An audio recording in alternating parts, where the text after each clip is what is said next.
Episode की start में हम लोग देखते हैं कि वहाँ पे वो सभी लोग वो सब कुछ तबाह होते हुए देखते हैं, तो वहाँ से डर के भाग जाते हैं। और फिर तभी हम देखते हैं जब वो वहाँ से भाग जाने की कोशिश करते हैं, तभी वो जो फॉर्मेशन होता है वो उन्हें वहाँ से जाने से रोक देता है। और वहाँ पे जो बचे हुए लोग होते हैं उस फॉर्मेशन के नीचे, वो उस फॉर्मेशन में वहीं पे वहाँ ख़त्म हो जाते हैं। और वहाँ पे वो सिर्फ दो, एल्डर गीशुआन और हुआतिंदु बचते हैं, जिसपे चिंचान उन पर हमला करता है। तो वे उसका हमला डोज करके वहाँ से हवा में उड़ जाते हैं। और हम देखते हैं कि गोशियन परफेक्शन वाला वहाँ पे चिंचान पे कुछ वहाँ पे मैजिक करता है, जिसकी मदद से वो वहाँ पे अटैक नहीं कर पा रहा होता। तो तभी अपना एक फॉर्मेशन स्टार्ट करता है और उसके फॉर्मेशन को ख़त्म करता है। तो वो हैरान होता है देख के। और तभी हम देखते हैं कि वो वहाँ पे खुश हो रहे होते हैं जाके, जो एल्डर गीशुआन होते हैं, और कह रहे होते हैं कि तू हमें नहीं मार सकता यहाँ पे। और वो कह रहे होते हैं कि बच्चे, आज मैं तुझे यहाँ से ज़रूर जल्दी ख़त्म करके जाऊँगा। जिसपे वो कहता है, चिंचैन तुम लोग अब भी नहीं मान रहे। और फिर तभी हम लोग देखते हैं कि वहाँ पे जो चिंचैन होता है वो एक फॉरबिडन टेक्निक का इस्तेमाल करता है, जिसकी मदद से हम देखते हैं कि वो वहाँ पे वातिंदो को एक ट्रायंगल में कब्जा कर मेड से में कब्जा कर लेता है उसके ऊपर।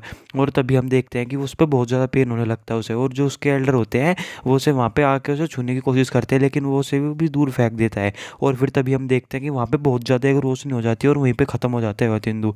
जिसपे वो सभी लोग ये सब देख के हैरान होते हैं कि इतनी जल्दी इसने से कर कैसे दिया। और तभी हम देखते हैं कि वहाँ पे फॉर्मेशन आके एल्डर गुशियन को भी पकड़ लेता है। तो वो कहते हैं कि लड़के, तू मुझे यहाँ पे नहीं मार सकता, अगर तूने मुझे यहाँ पे मारा तो तू भी मेरे साथ मरेगा। और लेकिन वो उसकी कुछ ही सुनता, और फिर अपनी जो एक तलवार से होता है एक वहाँ पे उसके एक स्लैश मारता है, जिससे वो जो वहीं पे होते हैं वो एल्डर गिशन वो वहीं पे मर जाते हैं।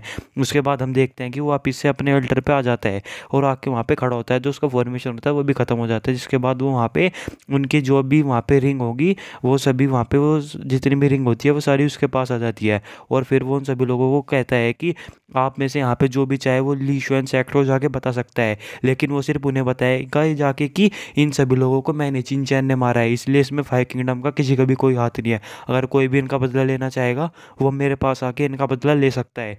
और उन लोगों को खुली चुनौती दे देता है। और हम देखते हैं कि वहाँ पे जो वहाँ के यंगेस्ट मास्टर लैंग होते हैं वो कहते हैं कि लड़का पागल हो गया है। और वो कह रहे होते हैं कि ये चुनौती तो मैं भी नहीं ले सकता, और पूरा का पूरा सुझाव की जितनी पावर लोग होंगे वो सभी इसके पीछे पड़ जाएंगे। और वो कहते हैं कि चलो यहाँ से। और हम देखते हैं वो वहाँ से चले जाते हैं। उसके बाद हम देखते हैं कि जो वहाँ पे गुशन परफेक्शन के लोग होते हैं, अभी जो एक एल्डर होता है वो भी ये कहता है कि लड़का तो बहुत ज़्यादा खतरनाक है। और कह रहे होते हैं कि ऐसी टेक्निक तो सिर्फ हमारे वहाँ पे सिखाई जाती है और ये तो बहुत ज़्यादा खतरनाक है, इसमें तो कुछ दया भाव भी नहीं। और वो कहते हैं कि चलो हमें भी चलना चाहिए। और हम देखते हैं कि वहाँ से जो गुशन परफेक्शन के लोग होते हैं वो भी वहाँ से जाने लगते हैं। उसके बाद हम देखते हैं कि जो वहाँ पे यंग मास्टर जीशान होते हैं वो भी कह रहे होते हैं कि मैंने कभी भी नहीं सोचा था कि यहाँ पे ये वातिंदु इस तरीके से मरेगा। और वो वहाँ से जाने लगते हैं। जो उनका फिर सर्वेंट होता है वो उन्हें रोकने की कोशिश करता है, जिस पर वो कहते हैं कि आप फिक्र मत कीजिएगा अंकल, मैं भले ही यहाँ से चिंचैन मेरे से बहुत ज़्यादा पावरफुल होगा। और वो कहते हैं कि लेकिन मैं उससे कभी भी अपने से ऊपर नहीं जाने दूंगा, मैं खुद इससे इतना ज़्यादा पावरफुल बन के दिखाऊंगा और अपनी पूरी पोजीशन बनाऊंगा पूरे सुझाव में। और वो वहाँ से चले जाते हैं। और हम देखते हैं कि ब्लैक रोब वाला भी यहाँ पे खड़ा होता है और कह रहा होता है कि ये नहीं हो सकता, मैं अभी यहाँ पे पक्का नहीं हूँ कि यहाँ पे जो इतने बड़े बड़े लोग हैं वो उसे यहाँ पे बचाने के लिए आए हैं, इस चिंचैन को, पिल पवेलियन के और ब्लड लाइन के लोग भी आए हैं इसे बचाने के लिए। और वो कह रहे होते हैं कि मुझे नहीं पता ये लोग कब तक उसे बचाएंगे। और वो तभी हम लोग देखते हैं कि वो कहते हैं कि मुझे यहाँ से जाना चाहिए।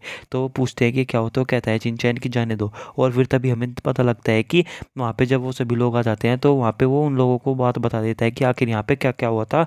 कि यहाँ पे जो भी सुझाव के लोग होते हैं वो सारे के सारे यहाँ पे जो भी इस 5 कंपटीशन को जीता था इन सभी लोगों से इनकी जो भी इन्हें पावरफुल टेक्निक मिली थी उनसे ज़बरदस्ती ले रहा था। तो वो कहते हैं जो वहाँ पे एल्डर आए हुए होते हैं कि ठीक है, अभी हम लोगों को यहाँ से जाना चाहिए और हम वहाँ पे जाके बाद में इस चीज़ के बारे में चर्चा करेंगे। और हम वहाँ पे चिंचैन को देखते हैं कि जो कि कल्टीवेट कर रहा होता है।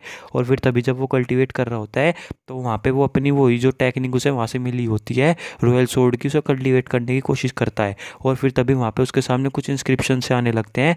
तो वहाँ पे जब वो इंस्क्रिप्शन उसके सामने आता है तो वो उन्हें पढ़ने की कोशिश करता है। तो वो कहता है कि इसकी टेक्निक में और मेरी टेक्निक में आखिर फ़र्क क्या है।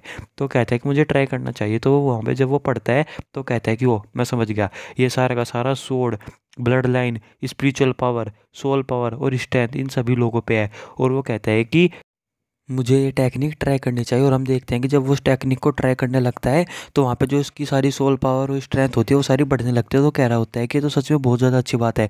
और तभी वो सोचता है लेकिन मुझे इस सारी की सारी जो ये रॉयल सोर्ड है इसकी टेक्निक को पूरी एक्वायर करने के लिए एक ट्रेजर वॉरियर की ज़रूरत होगी, जिसकी पावर बहुत ज़्यादा हो, जिसके पास सोल पावर बहुत ज़्यादा हो। और वो कहता है कि ऐसा तो सिर्फ किंग वॉरियर जो कि 7th लेवल पे हो वही हो सकता है। और वो कहता है लेकिन यहाँ तो पूरे 5 किंगडम में ऐसा कोई भी नहीं मिलेगा जो किंग रियल में हो। तो वो सोच रहा होता है तो मैं अभी क्या करूँ। तभी तभी उसे याद आता है कि जो उसकी वो वहाँ पे वो डार्क सोर्ड है, तो वो वहाँ पे तभी अपने वहाँ पे बैठता है और जो अपनी सोर्ड होता है उसे हवा में उठाता है और फिर वहाँ पे उस पर कुछ अपनी स्पिरिचुअल पावर से उसके ऊपर डाल देता है। और उसके बाद हम देखते हैं कि वो अपनी स्पिरिचुअल पावर से उसके अंदर देखता है उस जो डार्क एज की जो सोर्ड होती है, और हम तभी देखते हैं कि वो एक वहाँ पे एक इल्यूजन टाइप में चला जाता है और वहाँ पे हमें दिखाया जाता है कि हर तरफ तबाही हो रही होती है। वहाँ पे जो भी लोग होते हैं वो वहाँ पे कुछ भी नहीं बचा होता, वहाँ पे जो भी बचे कुछ लोग होते हैं वहाँ के जो जितने भी जानवर होते हैं उन सभी को खा रहे होते हैं और ये दूसरी जगह तबाही कर रहे होते हैं। एक बहुत बड़े बड़े विशाल लोग वहाँ पे होते हैं और फिर तभी हम लोग देखते हैं कि वो तभी अचानक से उस वहाँ पे इल्यूजन से हट जाते हैं। तो वो कहते हैं कि आखिर ये सब कुछ क्या था,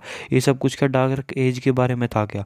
तो वो कहता है कि मुझे फिर से यहाँ पे एक बार ट्राई करना चाहिए। तो जब वो अब की बार ट्राई करने की कोशिश करता है तो वो ट्राई नहीं कर पा रहा होता, तो वो सोचता है कि आखिर ये क्या था, ये इल्यूजन था, सच में कुछ सच्चाई थी इस चीज़ में। और वो इसी बात को सोचता रहता है और यहीं पे एपिसोड ख़त्म हो जाता है। थैंक यू दोस्तों।